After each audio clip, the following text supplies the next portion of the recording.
Toastmasters, fellow Toastmasters, and dear guests. This is Sridevi Lakshmanan, your Sergeant at Arms, your MC, your Division B DLI Chair. Wish you all a very, very happy and prosperous New Year. As a Sergeant at Arms, let me start with the district mission.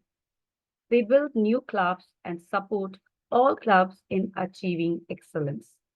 It is a kind request. Please keep your mic muted and camera on. Speakers kindly avoid talking about religion, politics, and sex. For a better experience of the training, suggest all of you to view the Zoom on the speaker's view. For information, the recording is on. Now, as the TLI chair, I'm super excited to conduct today's training session. How many of you think writing a speech is difficult? I think most of us. When we start writing a speech, many points come and go. But after sitting for hours, nothing will be on the paper, right? Today, as a New Year gift from our Division B to turn your imperfect speech into perfect, we are going to get all the untold secret ingredients to craft phenomenal speeches. And the untold secret is going to make your script a master speech. Are you all ready to note down the untold secret recipe of master speech? Here we go. To give the New Year gift of master speech, we have an international award-winning speaker, co-active coach, and corporate culture expert and consultant, helping companies, individuals build better communication, positive culture, and innovative performance.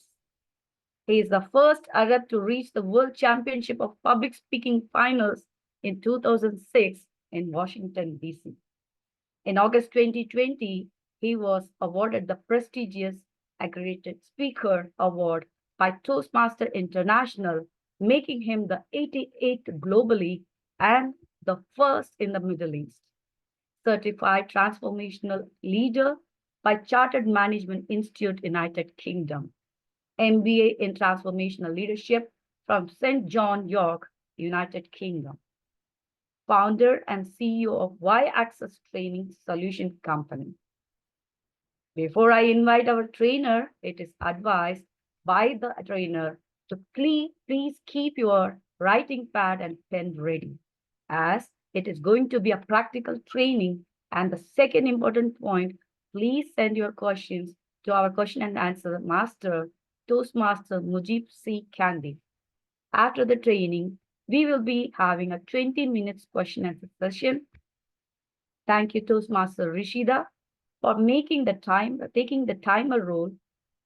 The timing for the training will be 40 minutes green, 15 minutes amber, and 60 minutes red. Now, without any further ado, please put your hands together to welcome one and only distinguished Toastmaster Mohammed Ali Shukri. Sir, the screen is yours. Thank you.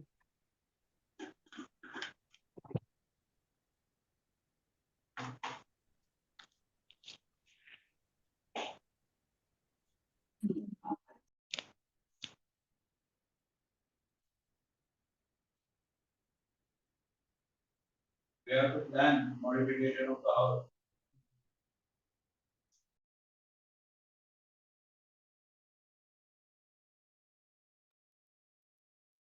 DTM Shukri, you're on mute. A very good evening to you all from Bahrain, and it's a pleasure to be with you here. Let me start with this quote. Let's take a look.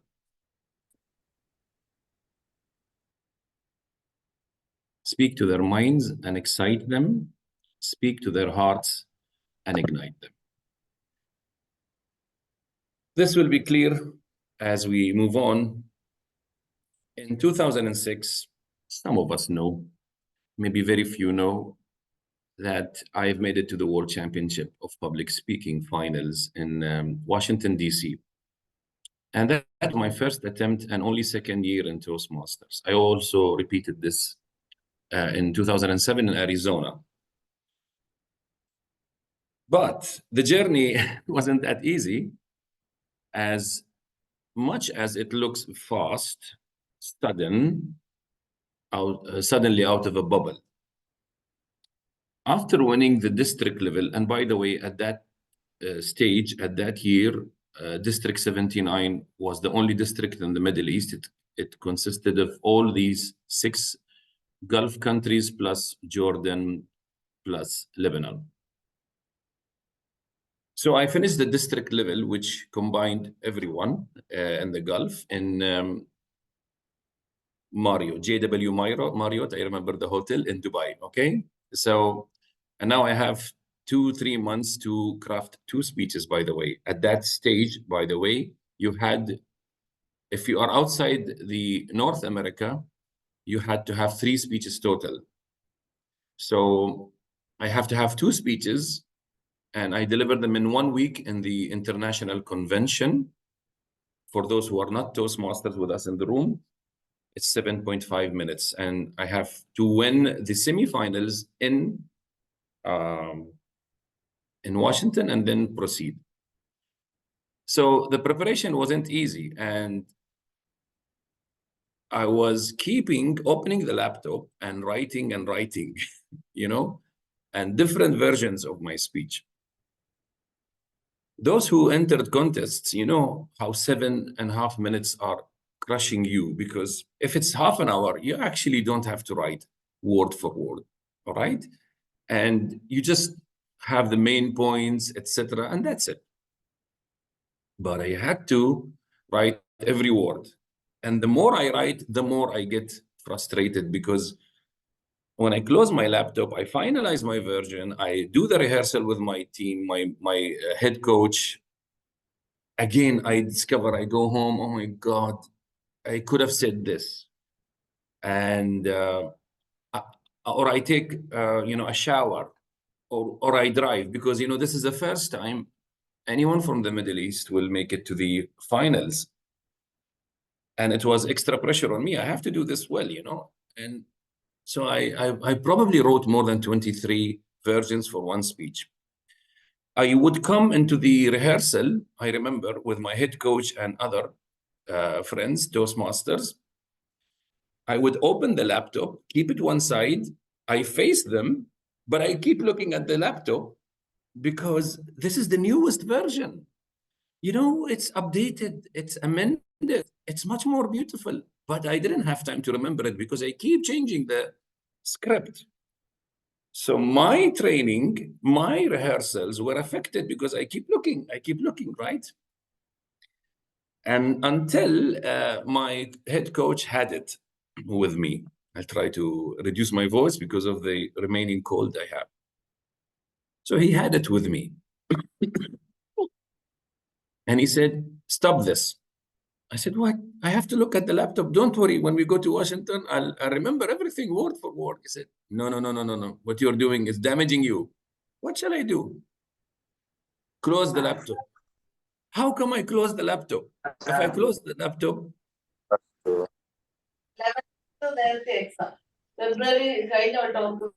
Please mute. if I close the laptop, then I cannot deliver the speech because the script is fresh, again, fresh, refresh, you know, the refresh button. So he decided to do something there on the spot. That one thing he did to me made all the difference. And from there onwards, I learned a very important truth about writing a speech, and which I'm going to explain this in stages and gradually, and we will go step by step. I understand there are new Toastmasters, and I understand there are more experienced Toastmasters in the room. I understand some of you have gone through the contest and can relate with me, and some of you are intending to go to the contest, and some of you are not Toastmasters. In all cases, I'll take this small speech, I mean, short speech as an example, because if you can master this small amount, okay, you can master bigger than that. So I hope you have your pen and paper, or you can use your mental notes, but this is a step-by-step process. So please let me know what do you suffer exactly with writing a speech. I'm going to show you some symptoms, okay? And for each symptom which is true to you, happens to you partially or fully, just add 1 point to your score. Okay, clear? So number one, I'm not sure, you are not sure if your wording will accurately reflect the meaning you intend. So you are intending a meaning, and the meaning is not words.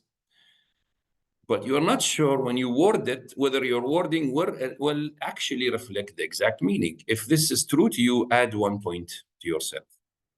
Number two. So I will change now from your to my, okay? So this is how you speak to yourself. My creative writing is limited. Okay, I can write in English, I understand. But my creative, I'm not a creative writer. I'm not a writer in origin, all right? So my creative writing is limited, and I'm afraid it won't portray verbally what I picture vividly, okay? So I'm not sure it will happen because of my writing skills. Number three, I feel I have little access to colorful vocabulary and rhetorical phrases and devices. Okay, I can put things together, craft sentences, paragraphs even, and a whole speech. But I don't have that access to the rhetorical devices and the beautiful idioms and phrases and the way those speakers do it on the stage in Toastmasters and outside Toastmasters. So I don't have confidence in that, all right? Add a point if that's true to you. Number four, I'm scared of writer's block, although I'm not a writer, okay? But it happens to all of us. I'm scared of writer's block to the degree I'd rather not start writing than start and stop in the middle. It's much more frustrating to start and then stop and leave something unfinished. I'd rather not do it from the beginning, okay? I think it resonates with a lot of you, so add 1 score to you if that is true to you. And finally, sitting to write even my first draft is the most, okay, sorry, is the part, not the past, is the part which I resist the most in the speech preparation process. Because speech, there is outlining, you know, all that, okay, mind mapping. I don't know how you prepare your notes. But when it comes to actually sitting down and writing the speech is the most part I resist.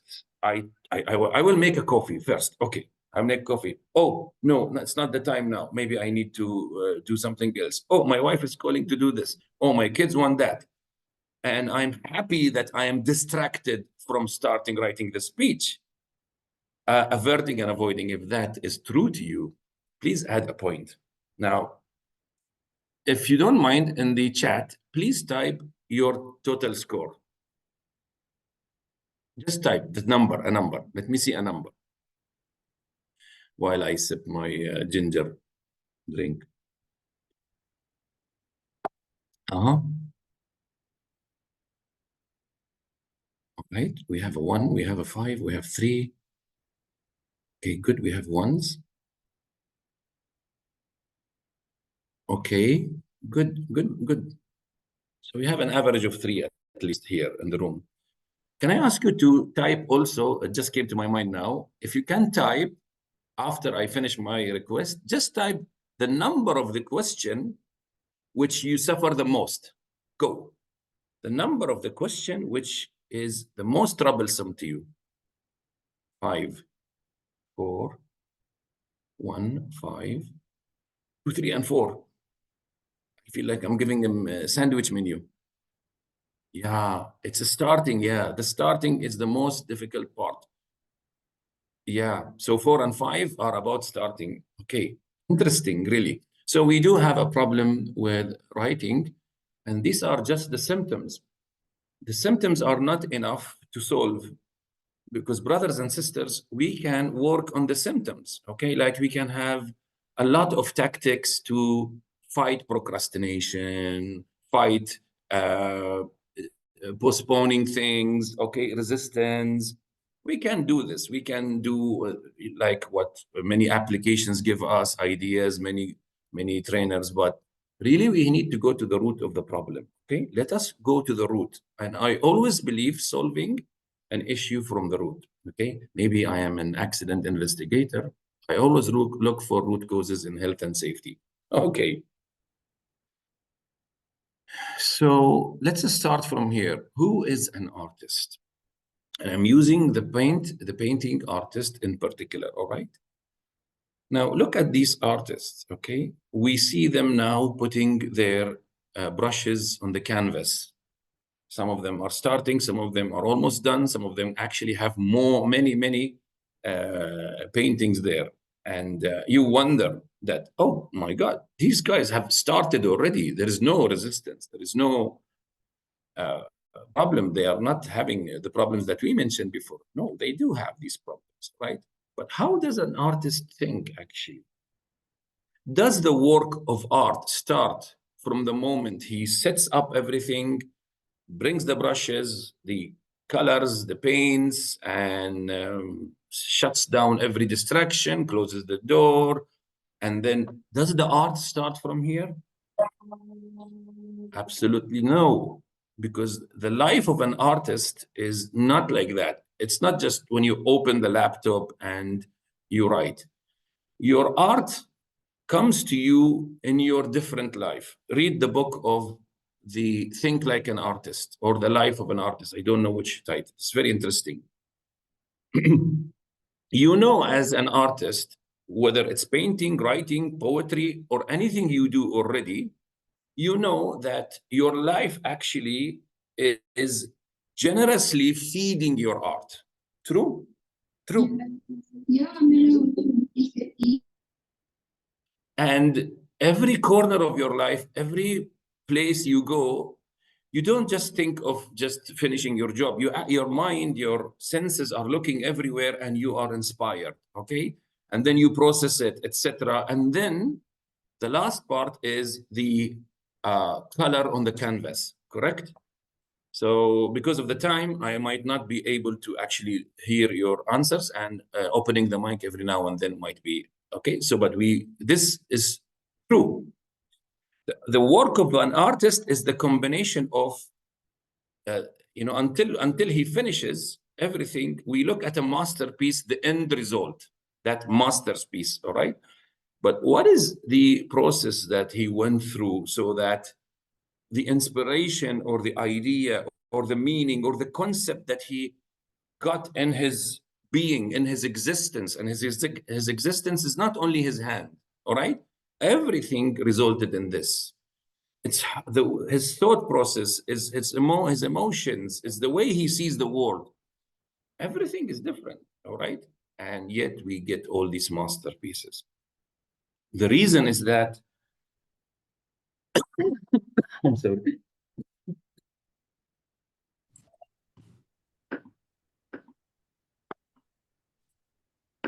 Like every art, writing has 3 pillars: head, heart, and hand. Keep that in mind. Keep that in head, okay? This is the head part of analyzing. Now, I'm gonna give some keywords, all right? And you tell me these things that we go through. I'm just rephrasing the symptoms that we go through when we write a speech. Procrastination, perfection. We want to get it right. Even if not at the first place, at any time, we want to get it right before it goes there to the audience. Overprotection. We want to play it safe, okay? Not a single mistake. Anxiety, okay? Fear of failure. Imposter syndrome. I'm not a writer. Why should I write a speech? I have some good vocals and I have some good delivery performance, but I'm not a writer. So imposter syndrome, maybe I'm lying to people, maybe I'm just a fake, right? And the biggest problem is resistance. And resistance makes you not start writing, all right? So, and any work of art, resistance is very powerful. Please read the book or listen to the book or even the summary of the book, The War of Art. Not the book Art of War, no. That one is by Sun Tzu. This one is The War of Art by Stephen Pressfield.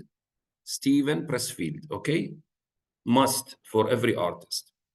Let's get back here and look at all these symptoms at the left, okay?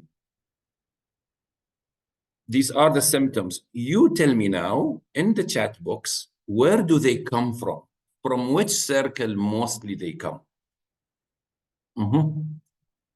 Which of these three circles is responsible most for the trouble we see on the left, which is stopping between us and writing our speech? Okay, head, heart, head. Nobody said the hand, head. Most answers are head. And the answer is really the head. Why is the head responsible for these problems that stop us? Why the head? I'll tell you why, because you know already. The problem with the head is that it's a good device. The head, the mind actually is there to protect us. We know this. Without the mind, actually, we would have been extinct long back. The mind protected our ancestors, all right? The hunter, human, etc. So the head always wants to play it safe and always makes you worry. Look at all these words and other things. Everything that is regarded to, related to thought, I just said it. It's thought. So thought is in the head. So the artist needs all three aspects.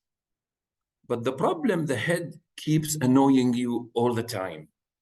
Now, give me a 1 in the chat if you agree with me. It is the one thing that is stopping your art from flourishing, springing. If you agree with me, give me 1. If you don't agree with me, don't give me anything, because I don't accept if you don't agree with me. That's my mind, okay? Okay. Okay, good. We know that the mind actually comes in the way of many of the adventures we want to take in the world, right? Many of the leaps of faith, many of the mega changes we want to do in our life, many discoveries, many bold moves. It's the mind which comes to protect us, right? The mind has come between us and achieving many of our dreams, or at least trying to do so. And in today's world, the mind is there to tell us it's going to go wrong. It's not going to work well. Be careful, be cautious, take precautions, think again, calculate, blah, blah, blah, blah, blah, until we wake up in the middle of our life or the end of it. We don't know which one is the end anyway. Okay. And we say, oh, what happened? Who stopped me from doing all this? It's not the mind. We might say it's the mind. It's me listening to the mind. Okay? Mind is doing its job. It's a very good device and tool. But the problem is when we become a tool for the mind and not vice versa. As an artist, you need to use the mind, the head, as a tool and not be a tool of the head, because your art will never come out, no matter what applications you apply for, you subscribe for, like Grammarly, any writing application, and now these days, ChatGPT, blah, blah, whatever you do. Okay? The mind will always be the trouble here, unless you actually know how to use AI, how to use the mind, okay? So that is our focus now. All of these three, we need them as a writer, okay? But in the correct order.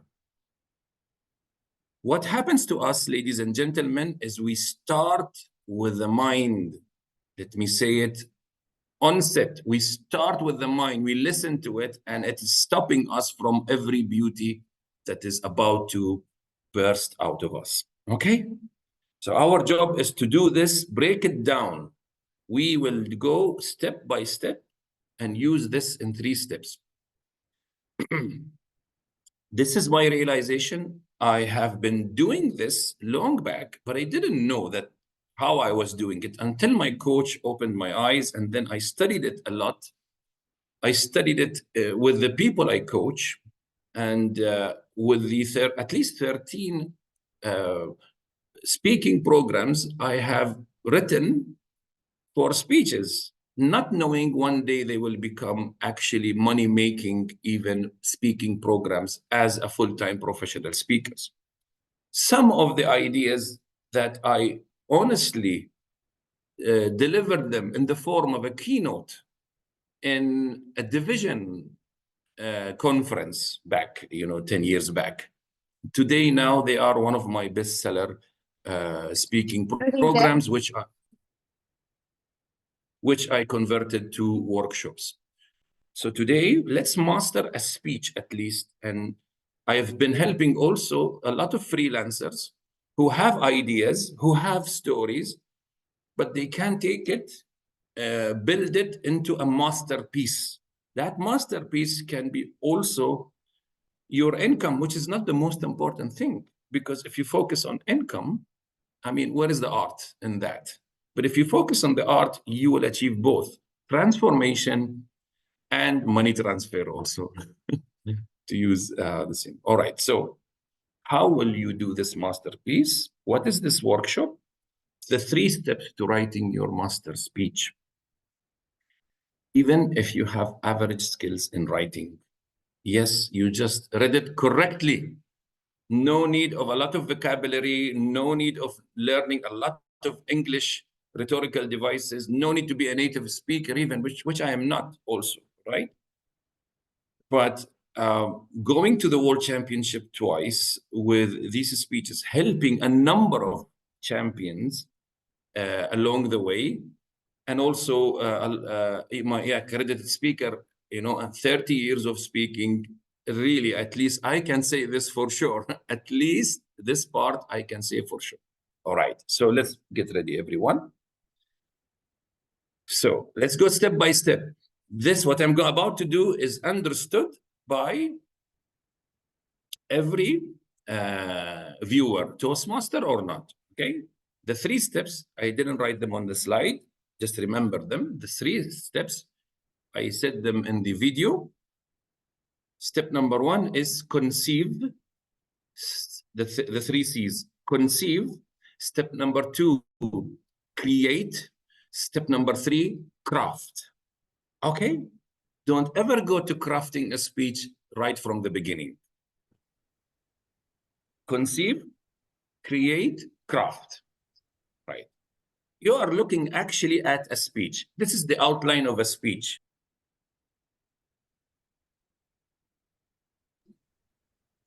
Okay, can you hear me now? Okay, can you hear me? Yeah, we can hear. Okay. We all know that every speech, general outline, is divided into 3 parts, okay? What are the 3 parts? We know them. Let me show them because they are obvious. Opening, body, conclusion. All right, opening, middle, and the end. Many names are there, but we know that the opening, body, and conclusion. So every speech is divided in this way. The stage where a speaker delivers her speech, in which direction the speaker delivers her speech? Where does she start from? Does she start from the body? Does she start from the conclusion? No. Every speech starts with second number 1 from up to bottom, correct? So the speech is delivered in this direction chronologically until the timer says time's out. Okay, good. But is this the direction of the speech when it comes to you in the first place, when you are inspired with the aha moment, when your speech lends itself to you, when the idea, falls on you, when the spark happens at the beginning. Does it come in this order, really? If you are planning for a contest, next coming contest, you have an idea already. Did the idea come to you from the beginning? I have a good idea to start a speech. No, answer is no. I can see some answers. No, of course, it doesn't. Where does it come from? Which part? Come on, give it to me. Where does it come? Okay, Ritu says body. Yeah, maybe any part. Conclusion maybe comes first. We will see now. Okay. Somewhere, conclusion. Maybe comes to, you are perfectly right. It comes anywhere but the opening. It doesn't come from the beginning, right? However, so let me just show you. This is where the idea comes, usually. But, it's somewhere between here and the conclusion, which we will explain. But the point is, it comes really, in a splash. Let me use art again. Splash. It's splashed on you. You remember like an event, a happening, an incident. Okay, and then you say, oh my God, this is really good for a speech. I feel so passionate. Many people should know what happened to me. Why? Because it changed my life. I don't know. See? Sometimes no, it comes and you look at your life, you reflect at your life, and you say, oh, I wasn't like this before. I was easily taken advantage of.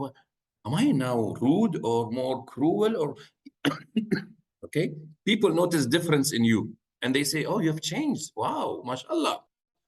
And you look at yourself and you agree, oh yeah, I changed. But when did this start? So it comes in different places. You see the change, but you want to know where it started from. The point here is we never have this speech, never comes to us as artists from up to down.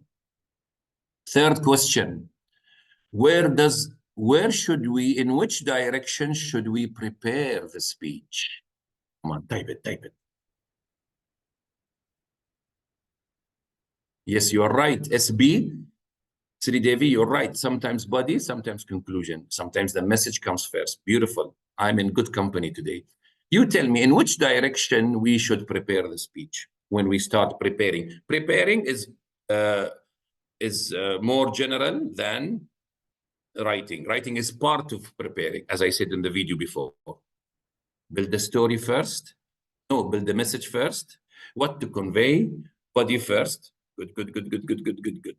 You are absolutely correct and you are not contradicting each other. This is the direction of preparing the speech. Now look at this page. This is the summary of how you should look at writing your speech. If you just keep this in mind, again, mind should be there. See, use your mind to remember. Whether we start from the story or we start from the conclusion, the way we prepare is bottom to up, roughly. And I'm going to show you how, okay? And you do this with a real example of your speech. So you prepare from bottom to up. And this is the major problem that you have because of writing. Because the speech is delivered from up to bottom, you actually start writing it from up to bottom. And that is not helpful. Yeah, it's not helpful. You do that at a certain stage. Now, we are talking about 3 stages. So what happens at the beginning is the first spark comes from the heart. The artist, the first idea comes from the heart. because art is really about heart. And years back, I made a program called The Heart of Public Speaking. And, you know, art, and I discovered art is actually within the heart of public speaking. If you build your speech in this way, whether you're a Toastmaster or not, I promise you that you will achieve your goal. So there are two cases here. Let's start this one by one. The heart. Let's start with the heart, okay? Let's start with the conclusion. Are you ready? You have your pens and papers. I hope. Now, in this room, there are people who said we start with the body. Why? Because they have the body coming first. And some of you say we start with the conclusion. Both of you are right. As a speaker, as someone who loves speaking and loves to create impact through speaking, usually you have two forms, okay? Two entries where the speech comes first. Let's use both of them. Entry number one is, something happened.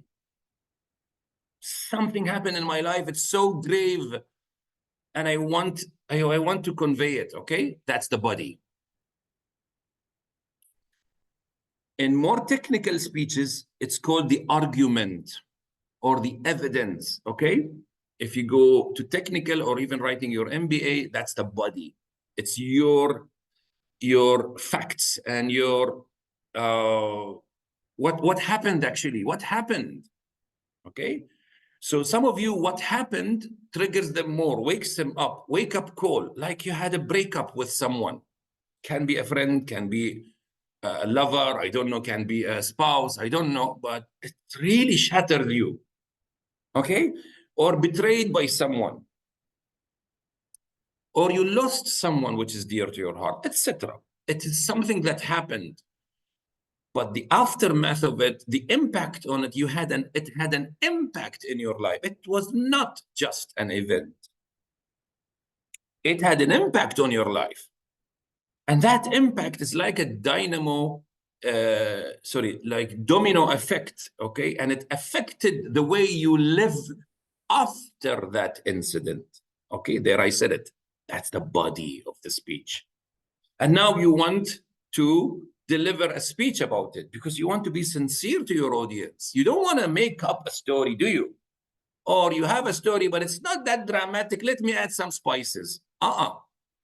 You shouldn't be a speaker if you do that, which I know no one in this room does this. But I met some people who do. Honestly, the truth, the whole truth and nothing but the truth. This is what happened to me and it impacted my life. Listen to me, okay? That's the narration. This is what happened to me. This is how it impacted my life. And this is how I changed. That's the body of your speech. It comes first. So your job here is to conceive. This is the conceive phase. So, and I like to say another C, capture it. The artist should capture everything. The artist should capture all what happened with all the impacts and put it down in any way. Just put it down somewhere. Fix it. Put it there. Maybe you want to put pictures. Maybe you want to put some paints. Maybe you want to do some scribbling. I don't know. Mind map.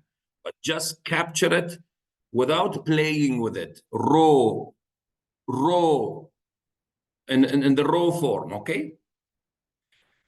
Sometimes, no. You have the learning. You have a message. You have something you want to say badly to people.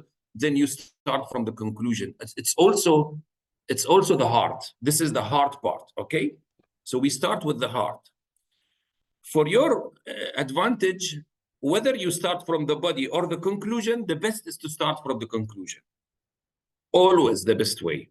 And in preparing the conclusion, you need to answer these questions at least. Let me ask you these questions.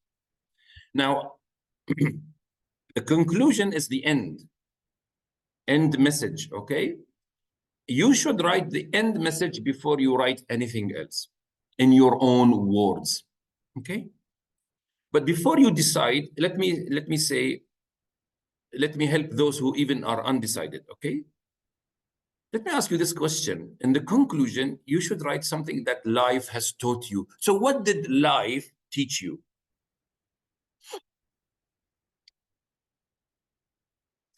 What did life teach you?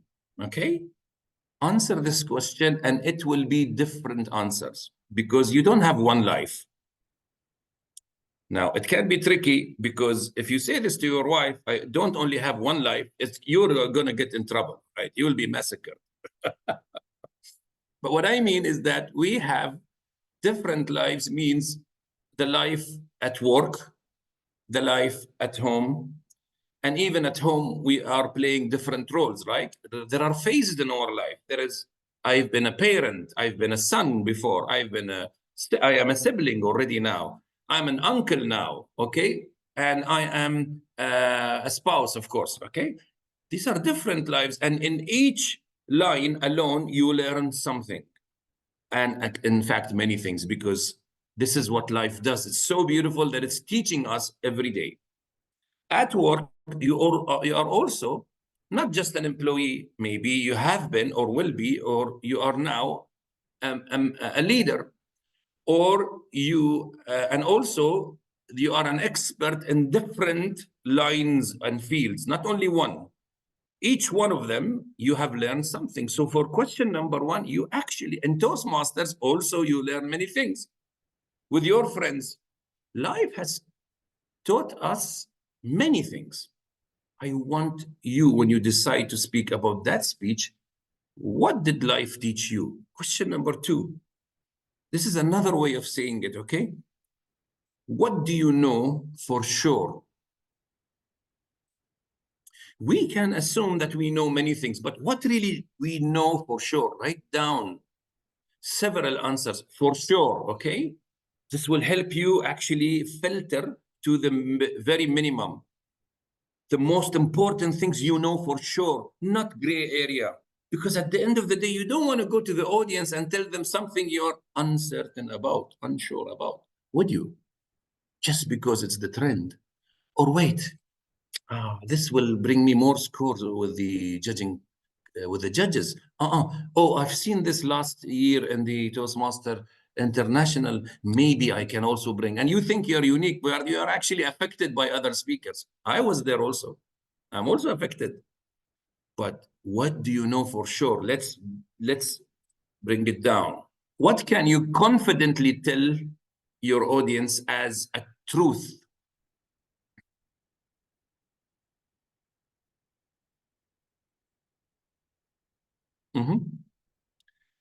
And the last one is an addition to all of them. And you prove it. Yeah, you can surely say that, you know, you cannot, life taught me that I shouldn't trust everyone. Okay, prove it. Do you have a proof? Yeah, I have a proof. Okay, then good. When you do this, write it in your own words if you choose it. So now, if someone can raise a hand, one or two people, and give me one truth that life has taught you, we'll give you the mic. Just one or two as an example to demonstrate. Who can volunteer? Can we do the raising hands, Madam Moderator? Yeah.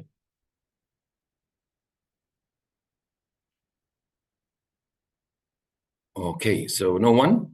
Because I don't see the taskbar.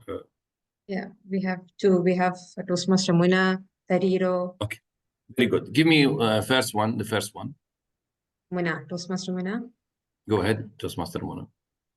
Good evening, everybody. The one truth is that by sharing information to other people, that will always come back to benefit me. That will always come back to what? That is Benefit me, correct? it will come back to benefit me. Beautiful. Sharing information, not keeping it to myself. Beautiful, Toastmaster Mina. Very good. That's a truth. Benefit me. Yes.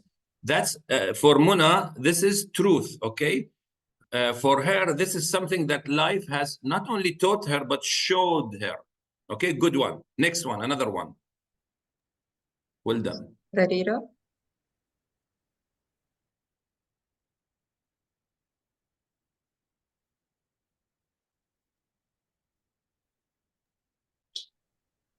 And we have Toastmaster Michelle. Good evening, Okay. everyone, and good evening, my leaders. And for me, life has taught me that our bodies, in terms of our health, are not always as they seem. Wow. So this is Toastmaster Tarino. Yes, sir. Thank you so much. So that is a very hard truth. And look, she is not expanding. This is only the conclusion. Now, the word conclusion, let's not look at it as Toastmasters. Let's look at it as people who are alive. My conclusion of what I went through is this. This is how you should write it. Toastmaster Mish'al. Yes, thank you very much, Toastmaster DTM Muhammed. It is a combination, I feel, between the life teach me and the truth. That as a single man, the life teach me to respect boundaries between the people, between you and the other. Because people keeping ask me why you are single, why you are single, why you are single. Because of this truth, life may teach me how to take boundaries between me and other, and also how other respect for me. Okay, wonderful, Michelle. The last time we spoke in Oman, you promised me to get married, but okay, I will give you more time, grace period. Thank you, brother. So good to see you every time. See, now one more. I'll take one more. Toastmaster GT, one more. Yeah, thank you, Toastmaster Shukri. Fellow Toastmasters, life taught me something very simple. Try until you succeed. Every time you try, the results will be different, and one day you will succeed. So keep trying. Beautiful, beautiful. See, now I want you to look at all these messages. They are resonating with us even without listening to the whole speech. In fact, we are curious to listen to the speech. We are looking forward to see and anxious, want to say, what was behind this? What led you to this conclusion? And this brings me to the second part, okay? We are still in the C1, which is conceived. So after these conclusions, all of you have conclusions. You need to tell me what did lead you to this conclusion? What led you to this conclusion?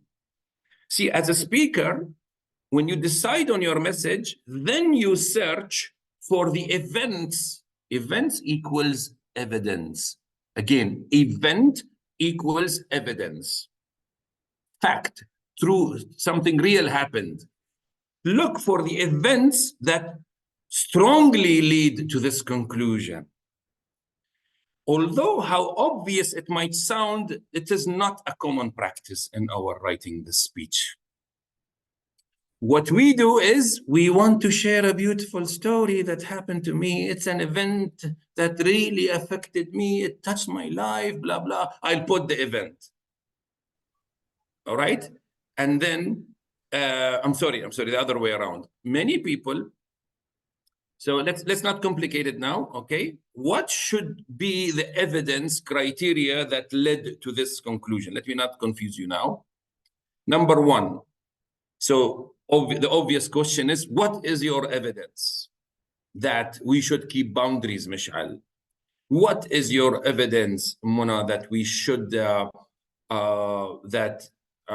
sharing information will actually benefit you, all right? Usually, the evidence is an event. I don't want to say story.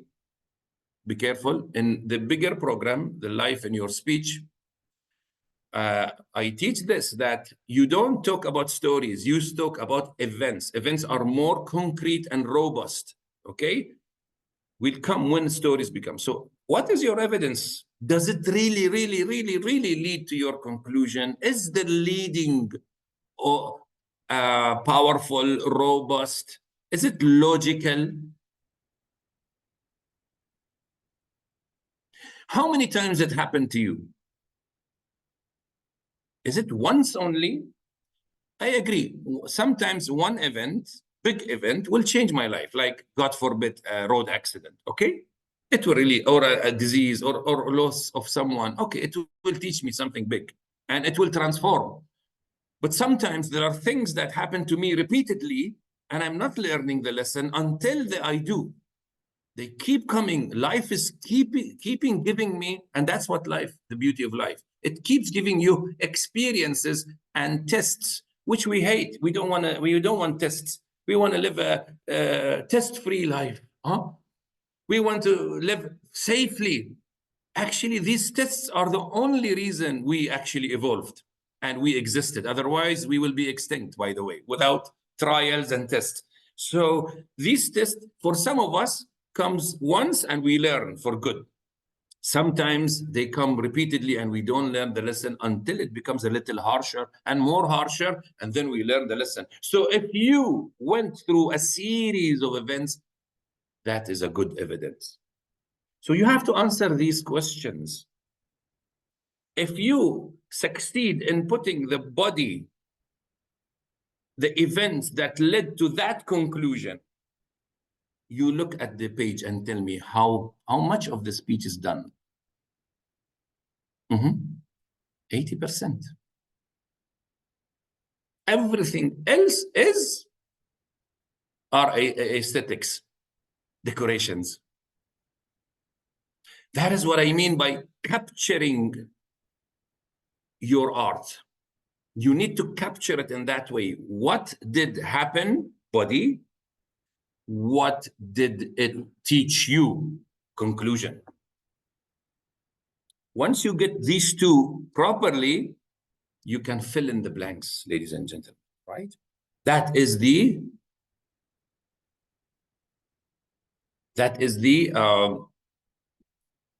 conceiving part. Let me go to the creating. Now, once you do this, we will move to step number 3, which is adding the additional things, and these we need your hand. Now, the part which is missing is the opening, right? Okay, let's see the opening. The opening. What should be there in the opening? If you have the body and you have the conclusion and you are really filled and thrilled and you are so passionate about your message and your story, guess what? The last part, which is the first part of the speech, the last prepared part is the opening, and it will become so easy, so beautiful. What you need to secure minimum in the opening are the following. Number 1, what? Now, what is not a question here. It's an exclamation mark, all right? And I will say it in my own tone. What? You remember our brother, our champion, Ahmed Qahtani? The first word he said in the speech in Las Vegas in 2015, he was smoking, about to smoke anyway, and then he looked at everyone and said, what? Right? Okay. That is the what I want the audience to feel. And by that, I mean, what is your first thing you should say in your speech? Make it really surprising, unexpected, unusual. We call it the hook otherwise. I think my time is over almost. The other one, the other thing is what with a question mark. In your opening, please include something to say about what is the speech going to be about. Did I do this today in my workshop? Yes, I did. I told you what is the speech, what is the workshop about. I didn't say today I'm going to do a speech writing, master speech. No, I didn't do that, you know, in a very conventional way. I actually showed you several slides, raised several questions, and then I gave you a promise what this workshop will do. Many speakers, including in contests, they want to leave the what and just take the audience into suspense, and then uncover everything at the end because they want to make it really mystery. It's written in the judging criteria. Do you have that in the introduction? Do you have a very structured? You need to give people at least a hint of where we are going. That is the what. In more technical and formal setups, we say today, I'm going to talk to you about the annual report regarding, okay, that's the what. You should not omit it. That's my point. What are you going to talk about? Next. Why? Still, it's not time to go into the body.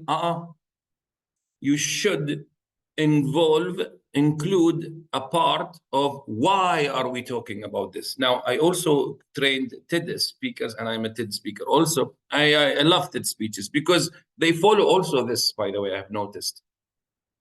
That why is this important to talk about? Give the people reason to listen to you, that their time is worth it. Give them something to tell them, yeah, they need to listen to you until the end. And this is the pros and cons. Why it's important to listen to me until the end, and what is the cost of not doing so? And you have to bring it in an artistic way. What did I do at the beginning, ladies and gentlemen? I gave you a poll. I said, out of these 5, how many of these things are you suffering? Actually, I didn't want you to count.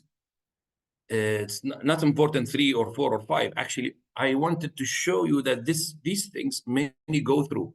And by writing them down and asking you a question, I involved you in an exercise to feel the gravity. Bring the gravity to the surface to the audience. Don't just give them the solution, which is in the conclusion. Show them the pain. Okay, and we do this in pitching for investors also. So why is this important? Okay, and finally, there is a part called who. Okay, who means, who am I to talk about this? In a 7 minutes speech, you don't need to do that. The body will do it. In a keynote speech, which is very short, you don't need to do that. But in longer keynotes, in workshops, before getting into the body, which is the evidence, the argument, the story, etc., before that, you tell them, who are you? Okay, I didn't type it there.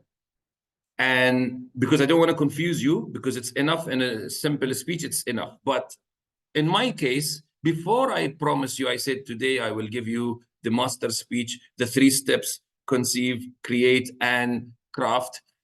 All right? Even if you don't have the writing skills. All right? I said that.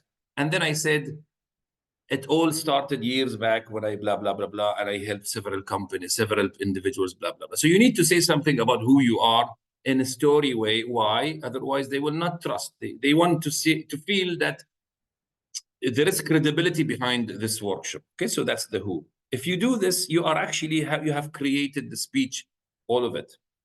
And now the third part, this is creating the speech. When you put all these parts, what and why, and then you go to the body is ready with your story in your own language, in your own words. And I'm going to give you that trick also. And then you end with the conclusion. You just fill in these stages. Once you do in the direction I told you, you will be inspired and the flow will come, and you will not have the writer's block, because the story is so strong in you and you can write it in your own language. Now, the part I hide from you, you know what my coach did? Okay, that's one of the ways I held you till the end. I hope so. Okay. So what did my coach do in that rehearsal? That's the last of what I have. What did he do that made me learn this technique? It's he controlled my mind, and that's the third part, craft. When you craft, you use your mind, okay? But only your mind, you use it only to edit.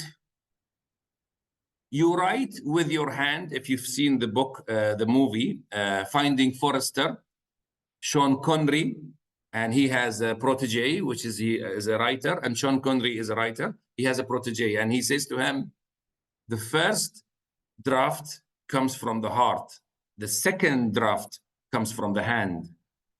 And that's what my mentor did. He brought a video camera and he said, close the laptop. I said, okay, what are you going to do? He said, deliver your speech. I said, I don't know. I don't have all the words. I don't care about the wording. You deliver your speech in your own way. I said, okay. What do you want to say to us? I closed the laptop. I delivered the speech in the way I want to say to the people. I fumbled a lot. I stopped a lot, but I delivered it, and he got it on tape. He said, that's what you should say. That's your script over there. I said, are you kidding me? He said, what's your problem? You keep editing, you keep editing. You have to have the raw draft first. Then, if you want to edit, you edit later. What we do, ladies and gentlemen, is we edit as we write. That is wrong. You put your hand on the keyboard and you let your fingers finish writing in your own language, no matter how simple they are, because they are connected with your emotions. Don't worry about high-level poetic. That is not for speaking. That is for books. That is for articles. That is for reading. When we use our mind during writing, we end up writing an article, and that's why many people listen to speeches, and the speeches are like, huh, that's very complicated. Oh, what does she mean? I heard this a lot on the stage, in Toastmasters and elsewhere. You need to write down simple, your language, all right? With your heart. That's the first drop. Then you can edit only lingual and grammatical. In this three stages, ladies and gentlemen, you have this is the map of writing. And we are about to hear a sample tonight, and it's a surprise for everyone. One of the students who is with me in the public speaking boot camps is actually here. And she is not a Toastmaster. I'm very proud to introduce to you, only less than 10 minutes. Let it take from my question and answer, DTM Nafisa. DTM to be Nafisa. Sure. And I have asked her not to open the video because we are not here about to see the speech. Otherwise, we Toastmasters will start evaluating body language and eye contact, right? We will do that. We know it's normal. That's why I want you only to listen to the script, okay? And it is just very raw, very fresh, and it's fresh form. I loved it very much. It came from the heart. And in her training, and she's not a Toastmaster, that's the reason I want her to speak. I'm very happy, very proud and thankful to you, Josephine. So Josephine, you ready? Just the mic. All the way from Goa. Thank you, Mr. Shukri. Go ahead. And I hope all of you all can hear me. Yes? Yes. Thank you for the thumbs up. And a very happy new year to all of you, and a very good evening too. You may have been asked this question a zillion times before. But here I am asking you once again. Who are you? Well, as for me, I think I'm a little glowworm. I'm sure you've heard of the insect called a little glowworm. You know, it glows and it flies around. And today, I would like to light your path and take you on a journey of self-discovery. May I ask you a question? If you were to go on a journey, could you tell me one object that you would like to take with you? It should be something that you would like to use every day. And you have to tell me why. But it cannot be a gadget, I'm afraid. So can somebody volunteer in the chat so I can call you out? No volunteers? Let's keep it in the chat, Josephine, because of time, and I'm going to read to Yeah. you. I'm helping you here. Spectacles. What? Spectacles? Skepticals? Spectacles, yes. Can it be a human? A blank note, book and pen. Some said me. They don't mean me, Muhammad. No, they mean themselves, all right? Good one, okay. Yeah, thank you. Mr. Okay. Shukri, I'd like to take the blank note. May I ask the person who wrote blank note to tell me why? Please unmute. Yeah, because I want to note down my memories. That's amazing. And you know, as the new year starts, that's one thing we should all have a resolution to do. Hold on to our memories. Good, bad, ugly, it's okay, but it's still a memory.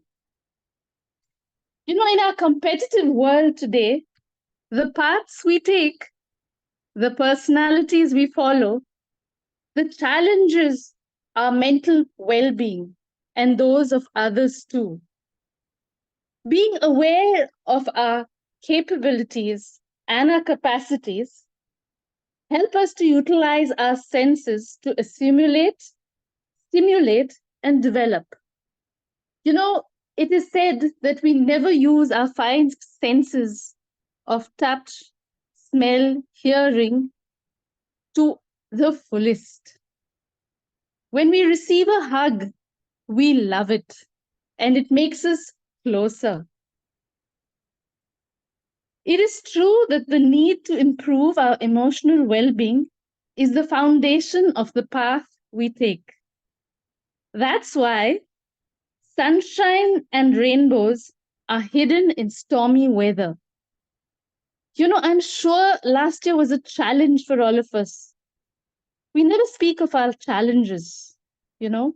Sometimes during the day, we feel sad, depressed, but we never talk about it because we always hide it behind our smiles. The cognitive abilities that we are blessed with are sadly not used to build our knowledge and guide others, but it is used to compete and survive. Because life is a rat race. Let me take you to where all this began. I was born in a city that I still love, known as Bangalore in India.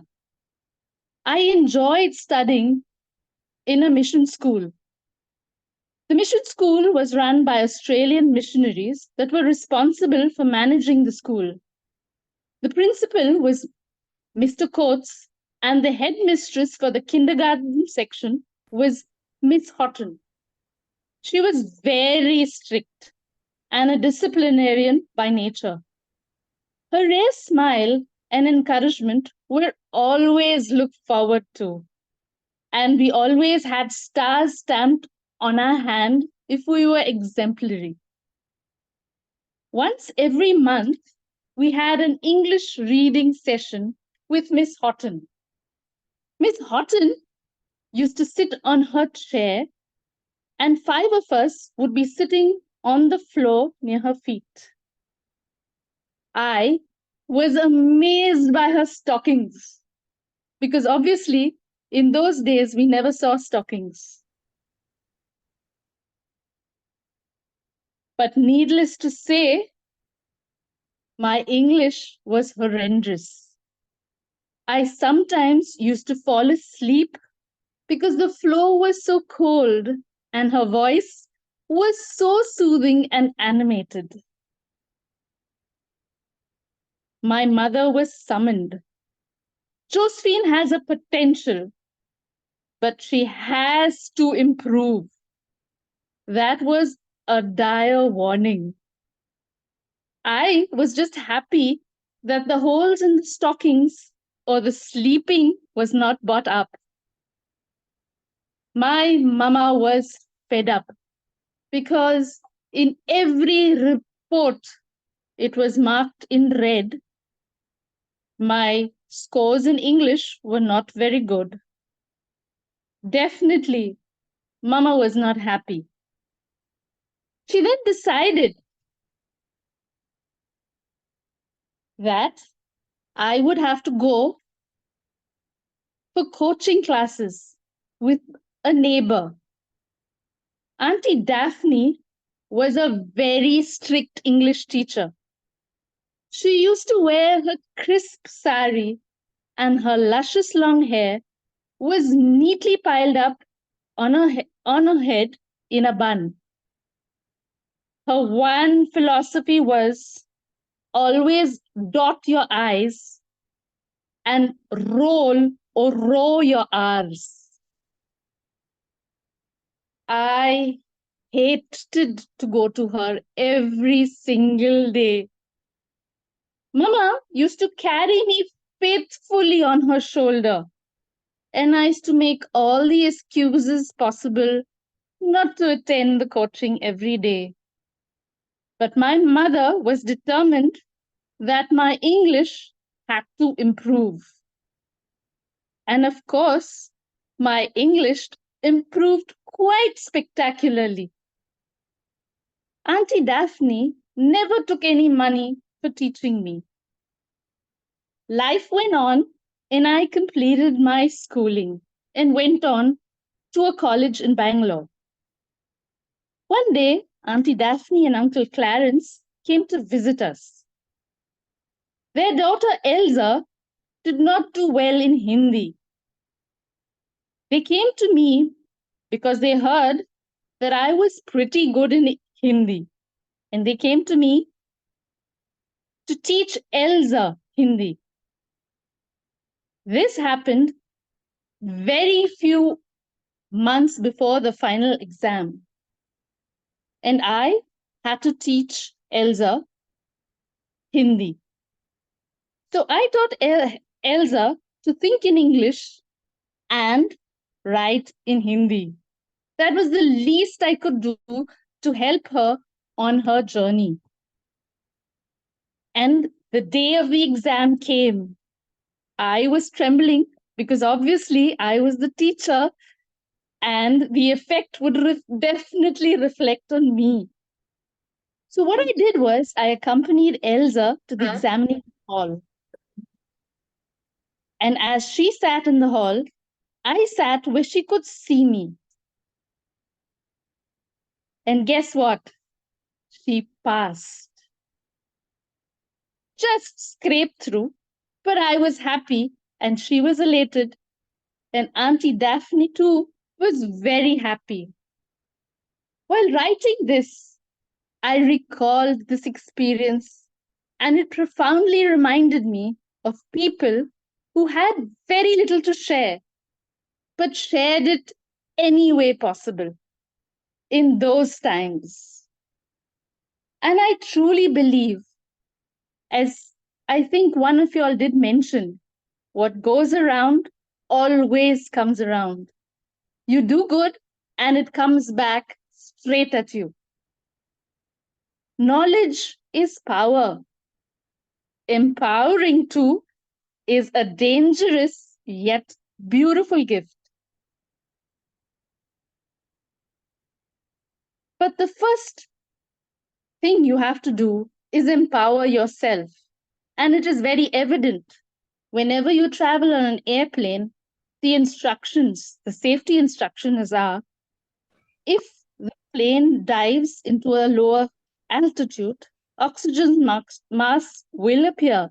And the first thing you do is put the mask for yourself and then help the other. So empower yourself. And remember all the people who have built or broken you. Yes, I did say broken, because you have to thank them, because you are more stronger in your weaker points because of them. And give back what you have received. Explore life's journey by reading and learning. Keep a book of all your achievements. One day, it'll be amazing to read an unpublished version of you. Write down the people who have built or broken you. Go back and spend time with them. Now, as I come to the end, I would like to remind you on how we all started this with a question. Who are you? And that is YOU. Ponder for some time. Give it a thought. Ask a friend. For me, YOU means Y for yearning, O for being observant, and U for being unconventional. Thank you. And I'd like to give it back to Mr. Shukri. Thank you so much, Josephine. Now, you've all heard her.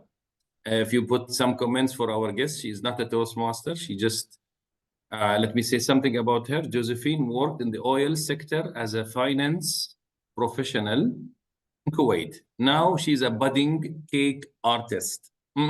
Artist. And I'm yet to eat her apple pie, but she knows what I'm talking about.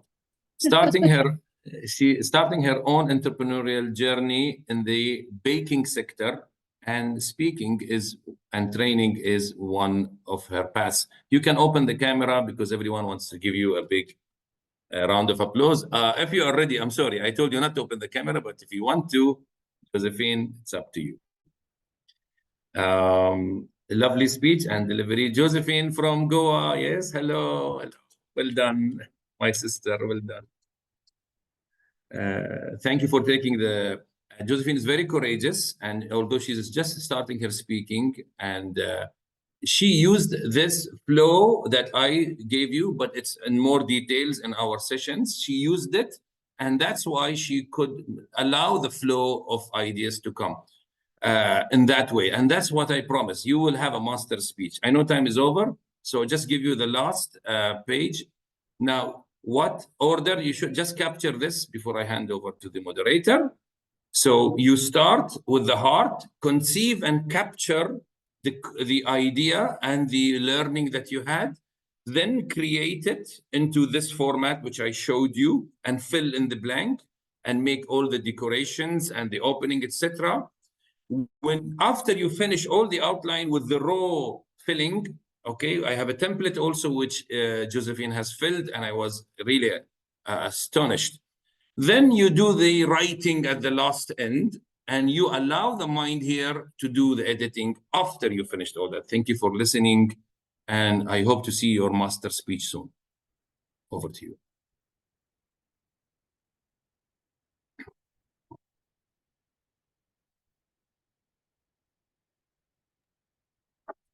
Thank you, sir, for the wonderful master speech. I think you made our life easy. We can start writing from the conclusion to the body and the opening. If anyone is having questions, please send the questions to our question and answer master, Toastmaster Mujib. Toastmaster Mujib, the screen is yours. Thank you. Good evening, all. So I'm waiting for your questions. And a few guidelines to you. You can shoot your questions through the chat, or also raise your hand if you wanted to speak, and I will call you in the order. So this is Mujib, and I have something common with Mohammed Shukri. I'm also having something common called.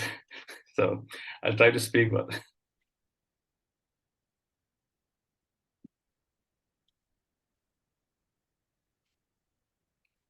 Yeah.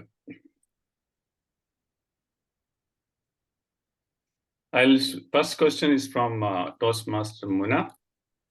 The question, I think you can read, what if it's not one main event, but several seemingly insignificant events? All right. So when you say insignificant events, they look in the greater spectrum, they are insignificant, like, you know, a notion by someone. So what I give the speakers is this criteria, all right? If the event, no matter how silly it sounds or looks, if it impacted you internally, not others, if it impacted you, affected you deep inside in any way, then it is sending a message. if you go to the world of spirituality, even psychology, if you are affected emotionally by something, then it is because of something hiding inside, all right? And something wants to change in you. The problem is that we want to choose events and incidents that are wow for others, because we look at them from outside and imagining, what if the audience hear this silly story? What will they say? No, that's not. I want something like the size of death, or something so dramatic, so Hollywood, Bollywood, I don't know.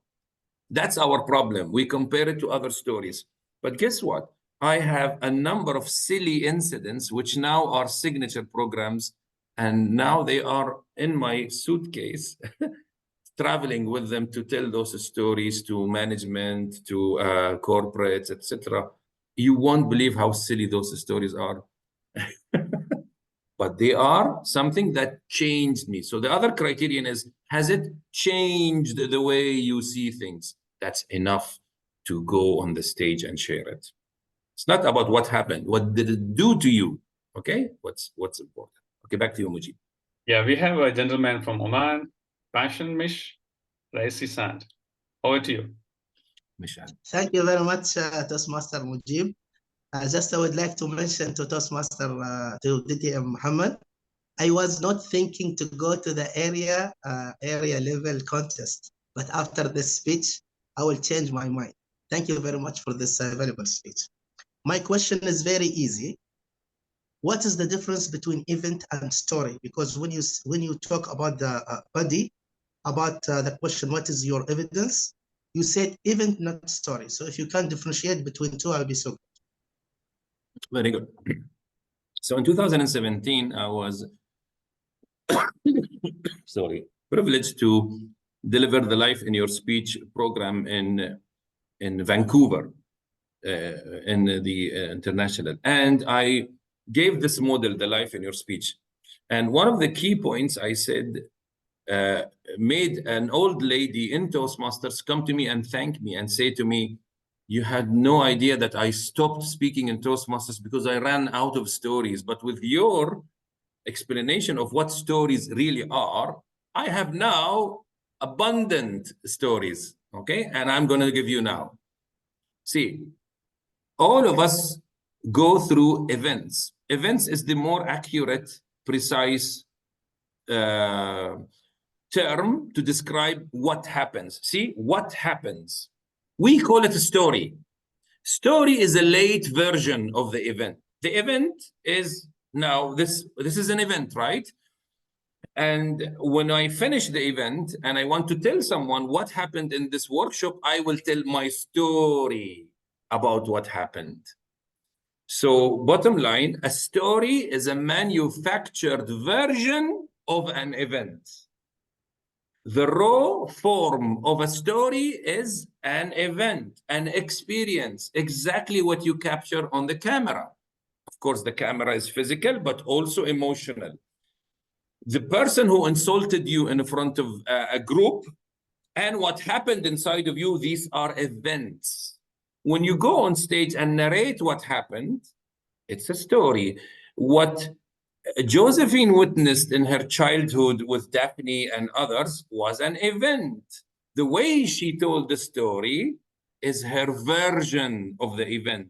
If we call Aunt Daphne, she will say a different version of the story. So the stories are different, but the event does not change. Okay? Now, what is my point to that lady in Canada and to you all? You do not search for stories because they do not exist. They will exist later. You search in your life events, and they are so many. Of course, there are so many. But as I said to Toastmaster Mona, if you cannot tell the story of everything, but those which impacted and changed you. And if you do that, you have your grip on what can be later a signature program, including a paid program. And that's what I discovered from my stories. I made them keynotes, then workshops, and quite a few of them are now paid because I'm a full-time speaker, right? I have to promote them, and I have to speak to more people, not for money, but just because I enjoy telling stories. Okay, so start with the event. If it affected you, build it up, and then make a story out. That's the difference. Thank you. Our next question is from Khalid Jalal. He's asking, what is a good speech other than a personal story or storytelling? I'll ask again, what is a good speech other than a personal story or storytelling? So when we say speech, we have different types of speeches. And for every category, there's a good and a bad one. If the speech is informative, there are criteria for a good informative speech. If the speech is entertaining, then there are criteria for a good speech. And they are different. Like humorous speech is different, international speech is different, a keynote is different, all right? But let me tell you, something for sure, I know for sure, okay? The truth, I know for sure. After teaching so many people, even especially in pitching for investors, where they least think about stories, stories are the core of every thing you do. And actually, we do deliver stories. Even in my MBA thesis, actually, I had a story. It's not called a story, but it was a number of events which I built my argument upon to reach to a conclusion. All right. So all of us actually are telling stories. Even your technical report delivered in a form of a presentation, even if there is not a story per se, the whole presentation I teach my students is telling a story about who you are and what you've done. You cannot escape from a story, even when you don't tell a story. That's a really bad story. There's yet another question from Khalid Jalal. It's some interesting one. Hello, Khalid. Okay, when someone feel himself that is ready as a keynote speaker. All right, Khalid Jalal, I know him. He has short questions which need long answers. Okay.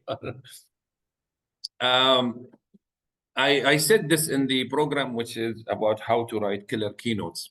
You will never know actually until one day you will see that our keynote speaker is who and who. I thought I'm delivering a presentation, not a keynote speaker. So you should do a lot of speaking until you discover somewhere that you have become a keynote speaker. All right. And sometimes you are a speaker in a conference better 10 times than the keynote speaker, but they don't mention you as a keynote speaker.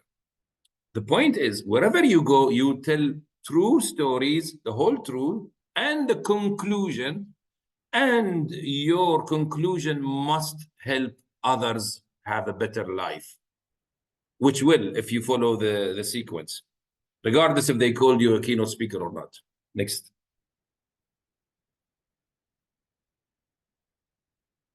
Muted? Or... Yeah, her question is, for the conclusion part, when we are focusing on what life has taught us, do we include all the areas we have received the lessons? Example, at work as employer or employee, as well as at home, in whatever role you serve at home? Good question. In a conclusion, you need to make it as sharp and laser focused as possible, because your conclusion is your, the tent. We have so many supports in a tent, okay, like the pillars. The main pillar holds the tent, okay? Everything else is a support. The message is actually the main support for your speech, which is the tent. If that one is shaky or multiple, then your speech will fall apart. And when you craft your speech, if your message is not clear as the ones, all of them were clear, mashallah. All the 4 who volunteered to say their messages, they were very focused, single. If your message is not, your conclusion is not that focused and succinct and to the point, you will end up writing many things. So you see, again, writing is actually a byproduct. It comes at the end. You should not worry about writing. You should worry about conceiving, capturing the essence, then creating the outline with your hand, then allowing your head to interfere just to correct some dictation and grammar mistakes. That's it. All right? And that's why maybe many of you, I want to add one thing, Mujib, with your permission, please. Many people came to this program in the hope that I will solve the eternal problem of writing. Okay, like by a magic wand, you will become a good writer. You won't, because it doesn't start with writing. It ends with writing. When you start with the creation, the artist mind, you will get a masterpiece at the end with your own verbal. And I wanted this to help everyone and not just go advanced and talk about rhetorical devices, how to do contrast, how to do echo, how to do... That's not the point. It will come from your own art. Back to you. Thank you, Mohammed Shukri. I have another question. It's not a question, it's a kind of concern. Ahmad, yeah. Let me just put in order. So, Toastmaster Jamal Yusuf was saying something like he has conceived an event for speech, but failed to capture it. Maybe he failed to record it. Now I am trying to recall it, but not able to bring back the same power. Maybe some techniques about remembering things. So I'm not sure that question. Oh, very good. All right. So because I trained quite a few people to go to the world champion, and that was very critical. All right. And also people who deliver keynotes, etc.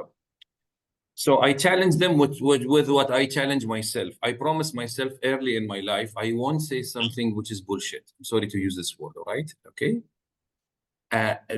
Any, marginal story, I have a filter and a process which, if I shake you, I will make you only choose the stories that are burning inside of you every moment of your life. Maybe you will forget them, but whenever you remember them, those events, you are being boiled, okay? If your story, I have few criteria. If your story reaches to that level, then there is no way you will cool down. They will actually keep igniting the more you deliver. Unlike topics or stories you keep delivering and then you feel, oh, that's boring. If you felt bored out of your speeches, you have chosen the wrong event. It's not the event that you want to make alive. It's a dead event. It's a side event. But there are 4 steps to discover what stories actually deserve to be used. Okay, I am speaking about the turning point in my life. Now it's been 8 years and it's growing and growing, and I enjoy it even more and more than ever, because it really, shattered me from inside. Back to you. Thank you. Now we have Toastmaster Ahmad Mahdi from Sanabis Toastmasters. His question is very straightforward, asking, what are the best attributes of a great speaker? Thank you, Ahmed. Ahmed, you didn't have to wait for this workshop. You have my phone number when you are in Bahrain already. And Ahmed is a young Toastmaster and very energetic. The moment I saw him speaking, I said, that is really a great speaker. So Ahmed, maybe you need to go and ask yourself, what makes you a great speaker according to Muhammed Shukri? But to make this beneficial for everyone, when you stop seeking greatness, popularity, fame, and remove all these desires from in front of you, okay, and all this fake culture of success and what it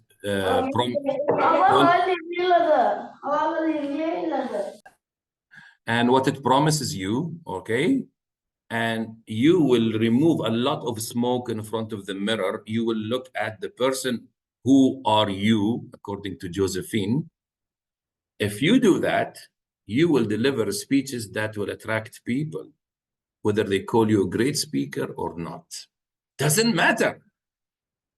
It's what you have impact. If anyone chooses speaking, then you should abide by the rules and ethics of speaking.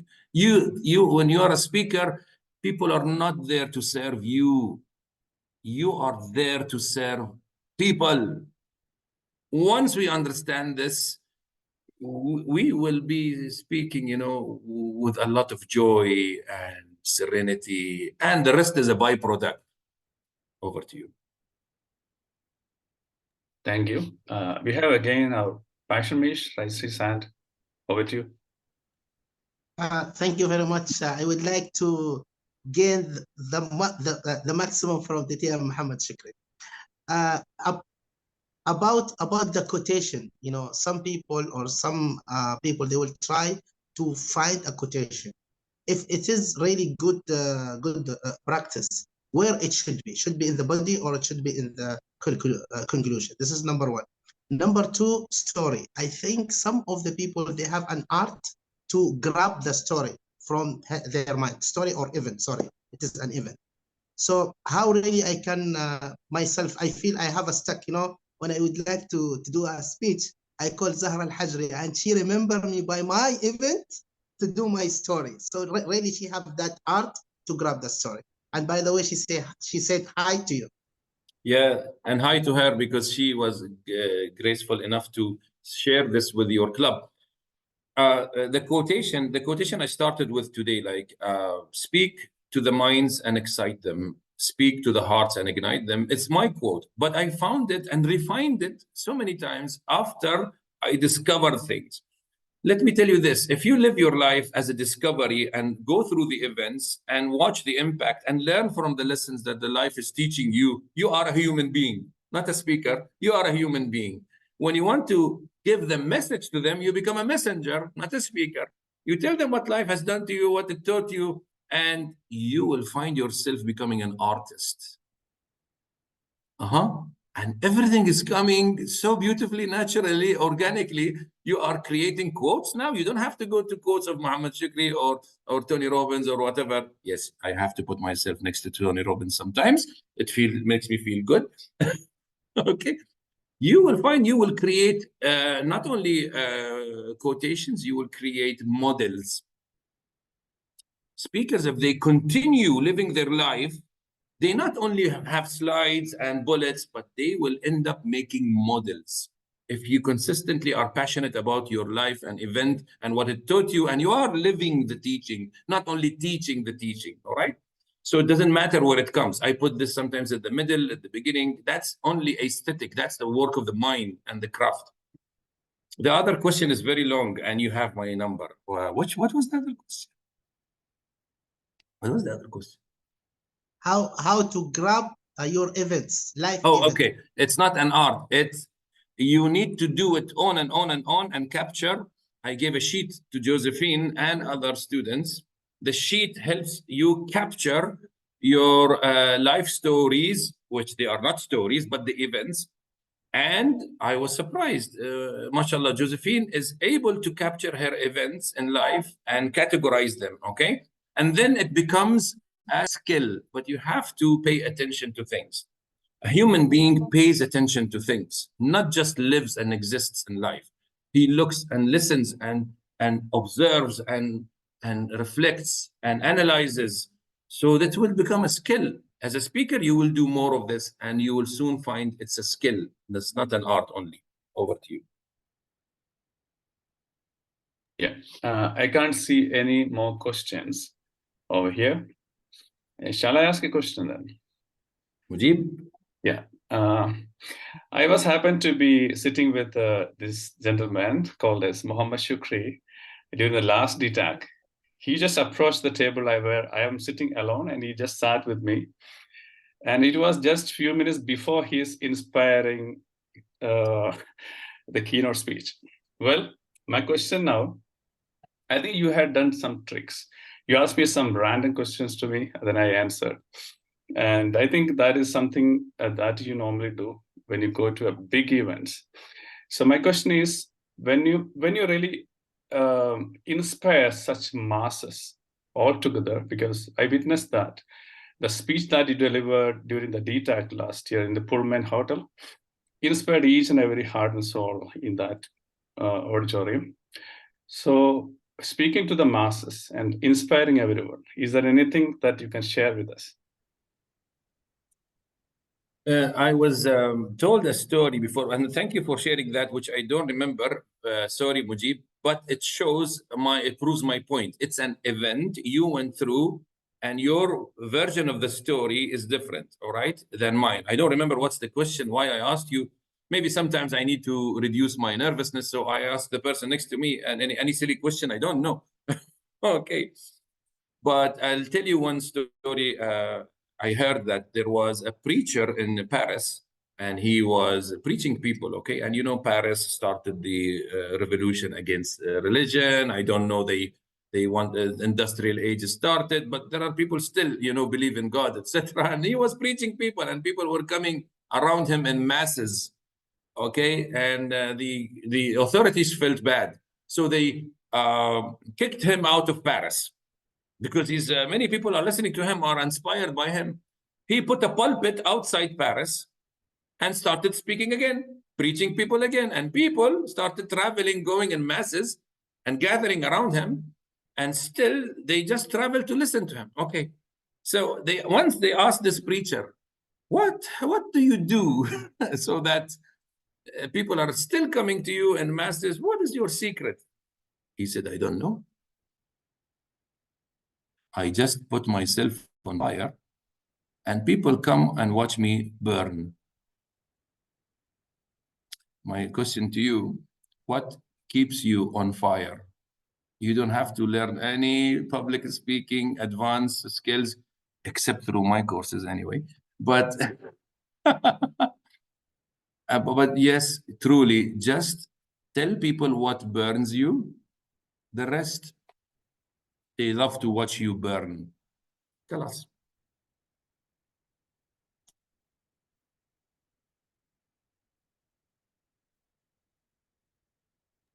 Thank you. I think it's a time to hand over the screen to the master ceremony. I think there are no questions. I think I have seen the number has been shared for any future questions to be sent to. With that, thanks again, once again, for all the people who asked the questions, and Distinct Toastmaster Mohammed Shukri also for your succinct answers for all the questions. Thank you, and over to this master ceremony.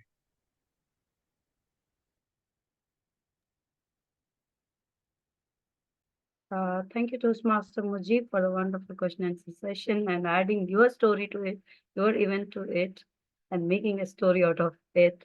And thank you, distinguished Toastmaster Mohammed Shukri. And I'm really excited that I'm a part of this workshop. And I would like to thank our Division B Director, Toastmaster Nofisa, for giving me this opportunity to organize this event. And I'm really glad. As you said, there is an event. With an event, we will make a story. The conversation what I had with distinguished Toastmaster Mohammed Shukri during arranging for this date itself is an event for me. And I'm going to write a story on that. Thank you, sir. Thank you so much for this. And if you have any questions, you can send it to me, and I will share the number.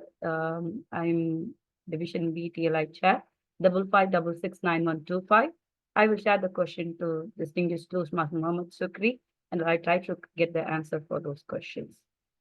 And as we are running out of time, I would like to hand over to our Division B Director for Thanksgiving note, Toastmaster Nofisa. The screen is yours. Thank you. Thank you, Toastmaster Sridevi. Wow. All the inspiring people all the way from Qatar, Oman, Bahrain, India, and many other places. A very good evening, everyone. And our star of the day, DTM Muhammed Shukri. I must say, you have not only taught us how to write a speech, how to master a speech, but how to master life itself. The first question that we all need to ask ourselves is, what stopped us? Understand the root cause. Thank you. Thank you so much, DTM Shukri, for that eye-opening message. And whenever I used to write for speeches, the first thing that always comes to my mind is conclusion.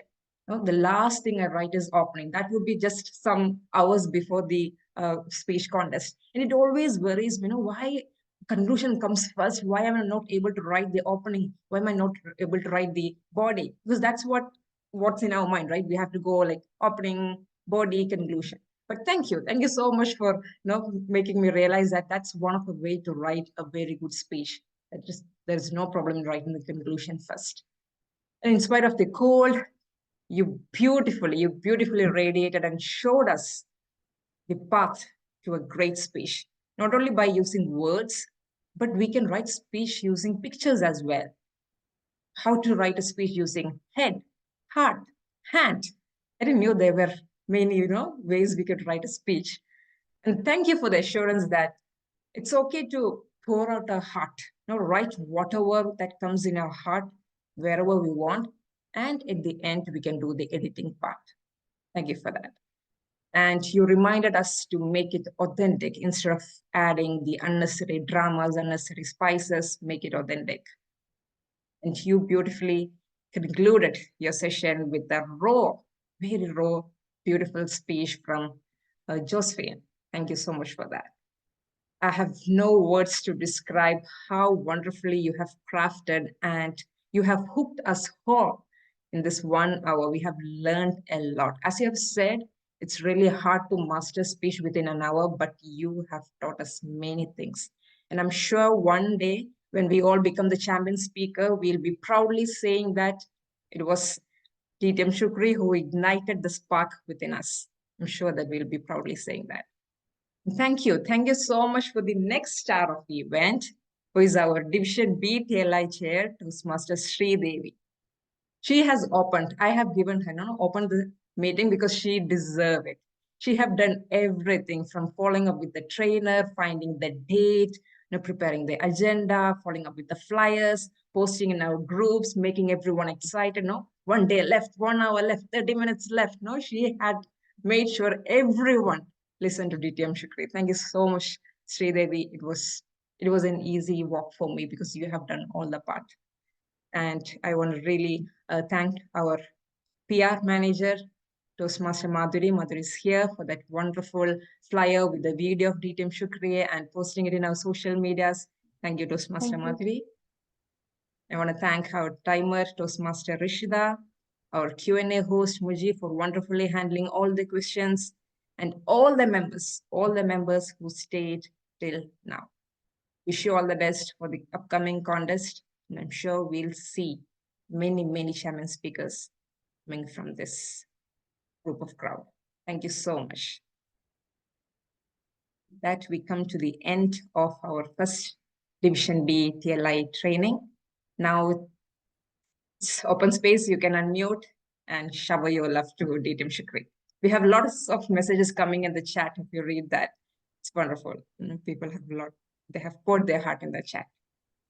Thank you so much. It's very overwhelming what I'm reading. And every time I was in Qatar since the World Champion 2007, that was my station before Arizona, until today, every time I deliver in Qatar, online or physically, I feel at home, and it's very weird. And the amount of love and embracement that I get is phenomenal. I just hope that after all these years now being very less in Toastmasters, but when I appear, I do help my fellow Toastmasters, the ones who are starting first steps or they are advancing. If there is anything I can say or do to help them, then that is, the meaning of life for me, and that's what keeps me alive. Thank you for giving me that opportunity. And I give a hard time to Sri Devi. Sorry, Sri Devi, all right? I'm okay, sir. I'm really happy to, whenever I used to say, oh, I have to change the date, I was scared to ask. The face I said, he will understand. But I was scared, but you are so down to earth and you are said, no problem, I can understand. Instead, you are asking sorry to me for changing the date, but I should be sorry that I was keep on changing the date, and finally we have done it. So Your thank you. fighting spirit, I couldn't resist your fighting spirit. We will do it regardless. Okay, she's sick, I'm sick. The dates are not working, the times, the flyer, etc. Okay, we are just, rumbling now here because it's open space. So can't thank you enough, Sri Devi. Thank you, sir. Thank you so much. We love to see you again in our DTAC. Please Yes. visit us. Hopefully. And anyone else has any question or comment? I am here for another, 4 minutes, unless you organizers want to close this room. Then One last question from Oman, I think. it's Mishal. Who else? Mishal is asking. No, it was somebody Not else. Mishal. Okay. Okay, myself, Ramakrishna, Division G. Yes, sir, Ramakrishnan. I can relate your speech with the business. Mostly whenever somebody comes with a report, they work hard, make a big Excel, even A3 size Excel. They'll be caught from, because the review is done from the bottom to the top. They have prepared the whole report from the top to the bottom. In business, we review it from the bottom line towards the top. And some of them has got terminated just because of that. When they found they have not done it properly. So if you learn top-down method, it is very strengthful, and you don't need a separate person pericheck for that. So what you taught us is like writing a speech with your own pericheck. So you start with the conclusion, you build the body, and so that you know where you are traveling. Very good. And actually, sir, in reports and in theses, etc., what do you have? You have what we call is the executive summary, all right?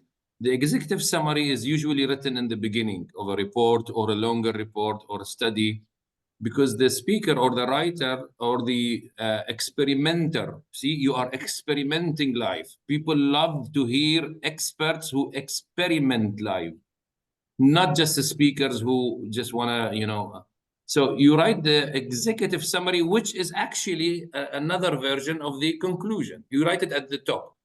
Your CEO, your client wants to read the executive summary, and if it's compelling enough, they will continue reading the whole thing. And there should be no discrepancy between the opening and the end. That's why you start with the end.